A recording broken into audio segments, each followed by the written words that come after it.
जिनको natural numbers भी बोलते हैं, n से डिनोट की जाती है। प्राकृत संख्याएं कौन सी होती हैं? जो गिनती वाली संख्याएं हैं, 1 2 3 4 5 आदि, ये प्राकृत संख्याएं कहलाती हैं। प्राकृत संख्याओं के बाद दूसरे नंबर पर है पूर्ण संख्याएं, यानी वोल नंबर। पूर्ण संख्याएं, यदि हम प्राकृत संख्याओं के समूह में 0 और मिला दें तो ये समूह जो है पूर्ण संख्याओं का समूह कहलाता है। उसके बाद तीसरे नंबर पर आता है पूर्णांक, इंटीजर्स, z के द्वारा डिनोट किया जाता है। यदि पूर्ण संख्याओं के समूह में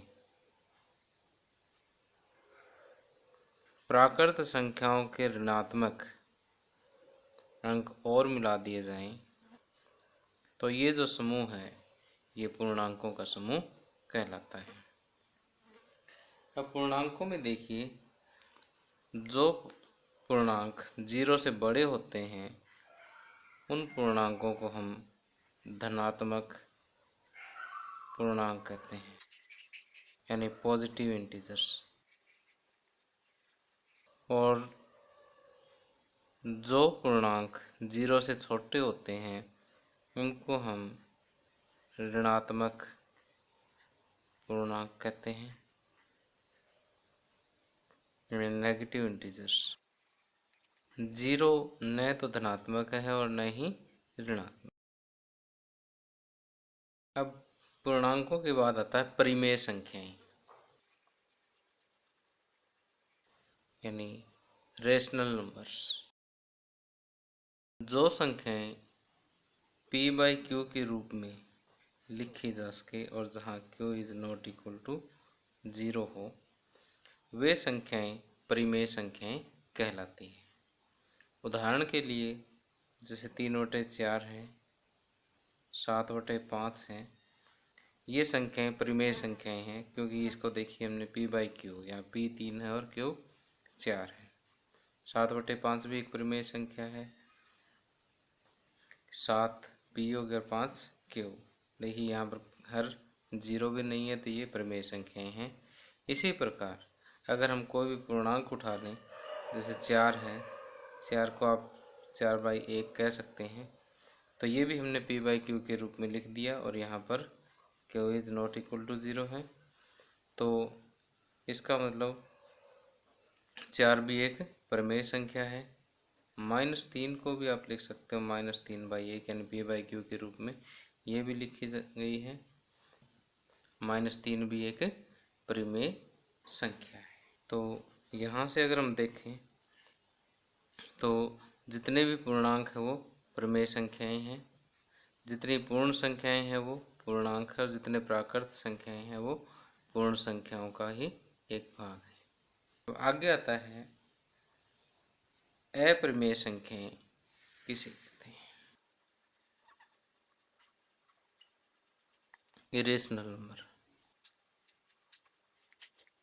वो संख्याएं जो p/q के रूप में ना लिखी जा सके, ऐसी संख्याएं अपरिमेय संख्याएं कहलाती हैं। जैसे वर्गमूल 2, वर्गमूल 3, पाई एक्स्ट्रा, ये सारी अपरिमेय संख्याएं हैं।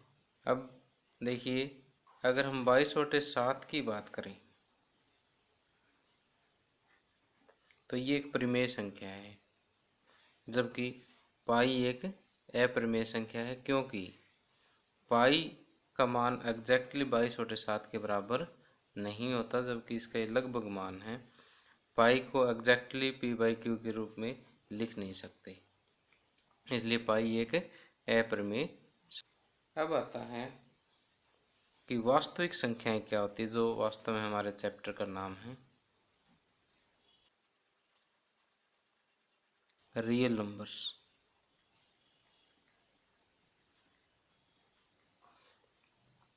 अब जो हमने परिमेय संख्याएं पढ़ी है और अपरिमेय संख्याएं पढ़ी है, परिमेय तथा अपरिमेय संख्याओं का समूह वास्तविक संख्याओं का समूह कहलाता है। परिमेय और अपरिमेय संख्याओं का समूह वास्तविक संख्याएं कहलाता है। अब आगे आता है यूक्लिड विभाजन प्रमेयिका। यूक्लिड विभाजन प्रमेयिका को समझने से पहले हम ये जानते हैं कि प्रमेयिका शब्द का अर्थ क्या होता है। प्रमेयिका इंग्लिश में इसको लेमा बोलते हैं। प्रमेयिका एक सिद्ध किया हुआ कथन होता है जो अन्य कथनों को सिद्ध करने के लिए प्रयोग किया जाता है। यूक्लिड विभाजन प्रमेयिका को समझने के लिए हम बिल्कुल सिंपल सा एक उदाहरण लेते हैं पहले, कि मान लीजिए हमारे पास कोई दो धनात्मक पूर्णांक हैं, जैसे 21 और 5।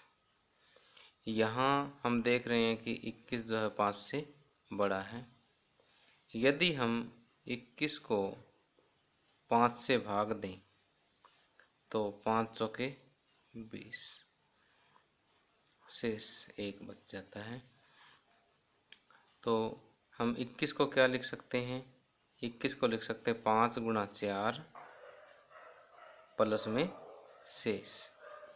अब हमें पता है कि शेष कभी भी 0 से छोटा नहीं होता, यानी 0 हमेशा ही शेष से बड़ी रहेगी और शेष हमेशा ही भाजक से छोटा होता है।